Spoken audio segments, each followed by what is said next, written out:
everyone, and welcome to the MAGG Show. And today we are going to be munching with MAGG. That's right, we have a new segment on the channel called Munching with MAGG. What we're going to do is we're going to talk about some gaming, and we're going to talk about food related to that game. And why not start with the old homegrown Mafia the Old Country. So today we're going to be doing two Sicilian recipes, traditional Sicilian recipes. The first one is called arancini, which was actually featured twice in the game. And then we're going to be finishing off today with pasta siciliana.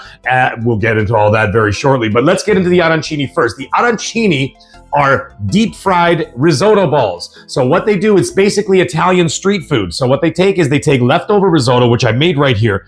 I have here some porcini mushroom risotto. And what we do with that is we're going to roll them into balls. So basically this is like for leftovers as well. You got leftovers in your fridge. You want to do something fun with it. You do this. So you take over the leftover rice, you roll them into balls, you stuff them with a little bit of cheese inside, seal it up.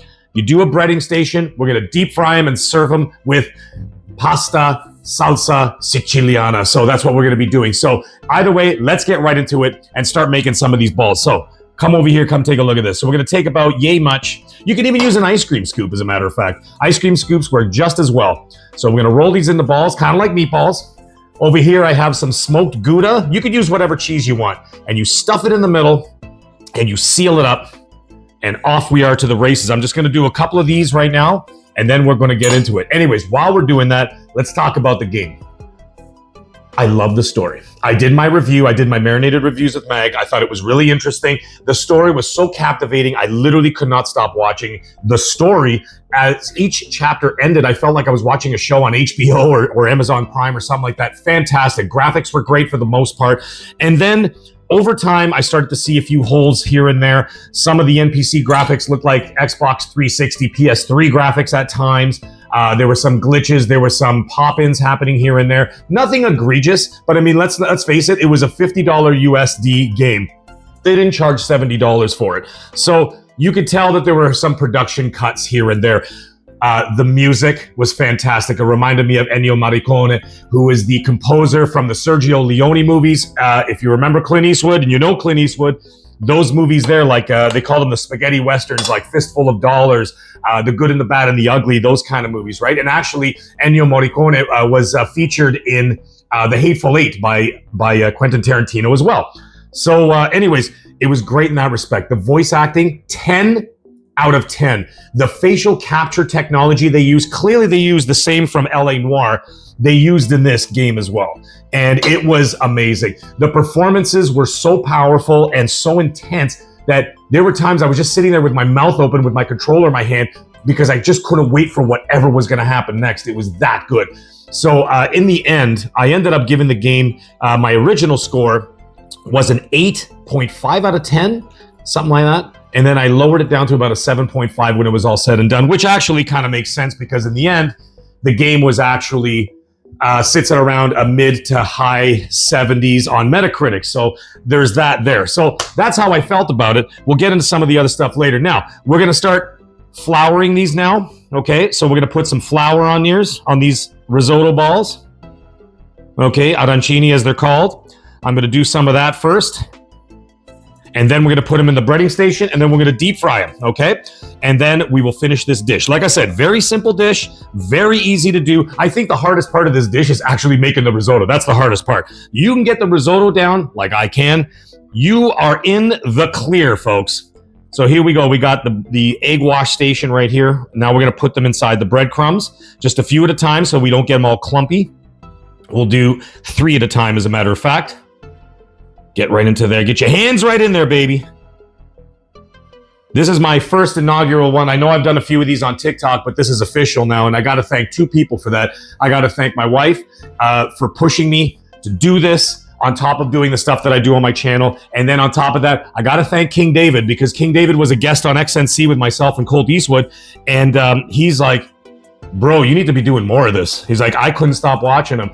And his words haunted me for weeks, months, and I'm like, I got to do this. And so here we are, we're doing that, and I'm not turning back. This is what we're going to be doing as well. So they are now breaded, ready to rock. Now what we're going to do is gently drop them into the fryer with my tongs, because I'm not going to do it with my hands, because I've done that before when I was younger, and boy, that didn't work out. I got the scars to prove it. Okay, so we're going to gently drop these into the fryer. You have to be very careful when you're frying at home, okay? It's not the same as in a restaurant or anything like that, right? In a restaurant, it's a little bit easier because you got a big deep fryer. It's safe. At home, it could easily spill over and you can have yourselves a real fiasco on your hands. So you got to be very, very careful. So we're going to drop these in here and we're going to let them fry up. So now we are deep frying these arancini. As you can see, I've got 3 of them done already right here. They're just resting on a paper towel to just soak up some of the excess oil. And we've got the last 2 right there. Look at that. Can you see that? Absolutely gorgeous. Very, very beautiful. Nice golden brown color in there. They're almost done. And then I'm going to cut one open before we plate so you can see what it looks like on the inside before I put this all together. Like I said, once again, this is Italian street food. So what they would have, they'd have a big basin of deep fryer oil, and they would just have tons of this risotto there. It's super cheap for them. It's rice, right? And they would have it all prepared. They're rolling them all day, throwing them over there right into the fryer. Put a little sauce, give them to you, and then you just walk around the street and just pop them in your mouth. Kind of like the Italian version of a hot dog vendor, right? And, in the downtown core or something like that. So, okay, so here we go. Look at this. I'm going to pull these out now, and we're going to let them rest. Absolutely perfect. Look at that. Now, what we are going to do before we plate is I'm going to cut one of these bad boys open because we want to take a look inside, right? Who doesn't want to look inside? So let's take a look inside and see what we got going on here. Look at that. Look at that. Perfectly slightly melted cheese, little steam coming off it. Absolutely amazing. And the flavors are just mwah. Okay, so I'm coming around the other side. Let's plate this bad boy and get her out the door. So what we're going to do is we have a little salsa siciliana right here that I made, homemade. And we put some of that down like this. Nothing fancy, man. All right? This ain't no Michelin star restaurant. This is the MAGG having some fun, cooking some great food for you guys, okay? So we got a little bit of that salsa siciliana there, and we're just going to put the rice balls right on top like that. Nothing crazy. Just 1, 2. Let's do 4 of them. Spread it out just a little bit. Throw a little bit of there right there like that. Get rid of some of these crumbs. Clean this up just a wee bit. Throw on some fresh herbs. Like I said, nothing too fancy, man. We're just doing a little color and having a little fun. There it is. There's your arancini. Featured twice in the game Mafia the Old Country. And there I go. I did my porcini mushroom version of deep fried risotto balls. Arancini it is. Now let's move on to pasta siciliana. Okay, everybody, now we're on to pasta siciliana. What that is basically whatever you can find in the garden or in your cupboards or in your fridge. That's kind of how it works. It's kind of like there's another dish out there called puttanesca, and puttanesca is also famous in the South. There are varying stories as to what that is, and actually some people say it's like the pasta of the whore. I know that sounds crazy, but that's exactly what it's called. If you played the game and you played Mafia, how many times you see guys go, figli di puttana? It just means like you're a son of a whore. It's an insult in Italy, and it's a pretty big one. You don't want to say that unless you're really willing to get into a fight. But either way, that's what that's all about. And what it was is that they say that some of the women that worked in the brothels to lure men in, they used to make this sauce. It had like anchovies and olives and tomatoes and black olives and green olives as well, and some fresh oregano and whatever. And you just throw it all in and you just make it. And it was trying to entice, the smell would try to entice men into the brothel to go get a drink, and then of course get something to eat, and of course a couple of other extracurricular activities. But either way, we're going to be making pasta siciliana very similar. So we're going to start with our oil, which is hot, and we're going to start with some garlic. And no, not a shy amount of garlic, okay? This ain't the Olive Garden. We're using a lot of garlic, okay? So we got the garlic going right here. At the same time, off screen here, I'm cooking spaghetti alla chitarra. What that means, and it's fresh, folks. That ain't no dry pasta. What that is that there's a machine out there, and I have one. And what it is that it's actually made with guitar strings, guitarra, right? And you take the dough and you push it through the guitar strings, and then you get this fresh pasta from there. So anyways, that's what's happening here. We'll be using that today. Now, as soon as it starts to turn, which it's turning very quickly, you got to be careful with garlic. Garlic burns very fast. So as soon as that's off like that, I'm going to pull it off the heat. We're going to be taking my fancy MAGG mug. Can you say that 5 times real fast?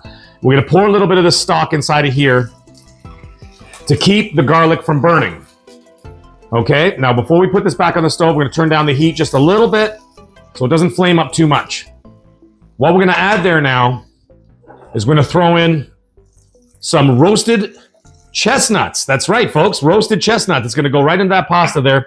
We're gonna throw in some olives in there. There we go. We're gonna throw in some bruschetta tomatoes, bruschetta, not bruschetta, and also some fresh oregano is gonna be going inside of there as well. So we're gonna toss that all in there. There we go, look at that. How beautiful is that? Look at the colors coming together. We're gonna throw a little bit of salt and pepper in here. Okay, wee bit of sea salt. Wee bit of black pepper is gonna go in there as well. All right, and now we're gonna finish this with a little bit of butter. And what this does is that the stock and the butter coming together like that will form and create a sauce that's gonna coat the noodles, right? You can't just do garlic and olive oil and throw the noodles in there.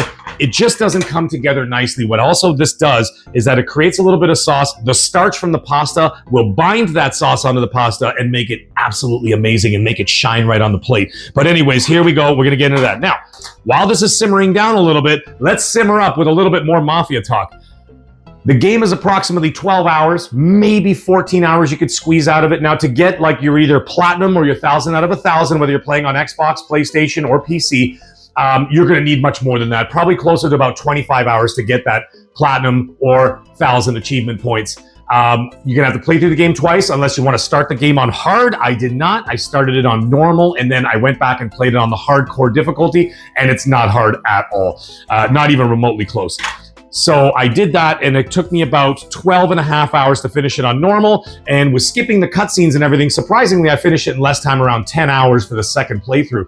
So it's not a super long game, but again, it's not $70. It's only a $50 game. So it's a smaller experience, priced just perfectly, and it's a great package and a great story. Now, the thing is, a lot of big YouTubers out there are all saying the same thing. They're like, hey, this game ain't perfect, but damn it, is it ever fun. And boy, is it ever impactful. So what a great game. Anyhow, let's get back into this real quick. This is now simmering down the way we like it. Now we're gonna add our spaghetti alla chitarra. I'm gonna put it right inside here. Whoop, here we go. And we're gonna spread this around. The reason why I'm gonna spread this around like this is because the starch from the fresh pasta is going to coat, right? It's gonna coat all of these ingredients in the sauce, soak it all up, and you're gonna get a nice cohesive package. Now, the thing is you don't wanna do is plate it when it's too saucy, because then you're gonna end up with soup on the plate, and that looks ridiculous. But either way, look at that. We're already done. Beautiful. Look at this. Came together just perfectly. Let's leave it for another 30 seconds, and then we're gonna go and plate this dish. Time to plate. Let's get over there. Slide over. I'm coming in. That's it. The MAGG's coming in hot, baby. Coming in hot. Here we go. We're gonna bring this dish together now, okay? The ingredients are all perfect. You should smell this. It just smells absolutely fantastic. So we're gonna throw this right on there like that. Look at this. Plate it. Always curl your pasta just a little bit when you're plating so that you get a little height on it. It just makes the dish look a lot more presentable and impressive. Okay, now we're gonna spill the ingredients on top, and it's going to evenly coat all around the pasta and of course on the plate for better presentation. Look at that, incredible. So now what we're gonna do is we're gonna throw on some fresh herbs. All from Sicily, by the way, I might add. That's a little bit of fresh oregano right there. And then what we're gonna do is we're gonna put a few pieces of smoked cheese around the plate like so. And we're gonna put that smoked cheese here. So when you cut into this dish or twirl into this dish, what's gonna end up happening is all that cheese is gonna melt right onto your fork. So there we go. We got a pasta siciliana, courtesy of Mafia the Old Country and the MAGG. I hope you guys enjoy. Go try out the game. Let me know in the comments section if you're interested in the game and if you already played it and what you think about the story. Try to keep it spoiler free as much as possible for everybody who hasn't played it yet. Either way, everyone have yourself a great day. Enjoy your food and stay magnificent.